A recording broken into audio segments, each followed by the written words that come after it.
साथियों, जब आप दर्शन शास्त्र पढ़ते हैं तो शास्त्रीय श्रृंखला में भारतीय परंपरा में एक दर्शन आता है चार्वाक दर्शन करके।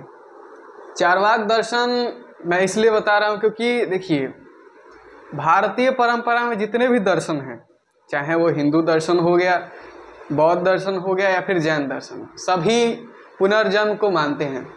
लेकिन चार्वाक जो है वो ये कहता है कि मैं पुनर्जन्म को मानूंगा ही नहीं। जो मैंने देखा ही नहीं वो इसका क्या मतलब है, उसका कोई अर्थ ही नहीं है। मैंने जो देखा नहीं वो होता ही नहीं। मतलब प्रत्यक्ष को केवल प्रमाण मानता है, अप्रत्यक्ष है तो वो कुछ नहीं है। आगे कुछ दिखाई नहीं दे रहा है, इसका मतलब वो उसका अस्तित्व नहीं है, ऐसा कहता है।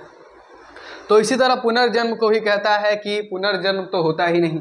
वो कहता है पीत्वा पीत्वा पुनः पीत्वा यावत् पतति भूतले उत्थाय च पुनः पीत्वा पुनर्जन्म न विद्यते। और ये भी कहता है, एक और श्लोक है जो चार्वाक के पुनर्जन्म न मानने का एक सार प्रस्तुत करता है।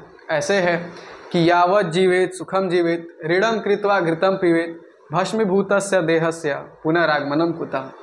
मतलब जब तक जी रहे हैं आप सुख से जिए और ऋण लेकर के घी पीजिए, क्योंकि एक बार शरीर के जल जाने के बाद, एक बार मृत्यु हो जाने के बाद जो है पुनः इस संसार में कहाँ आना होता है। उसका कहने का मतलब ये है। तो उसका अर्थ ये हुआ कि पुनर्जन्म को वो नहीं मानता है।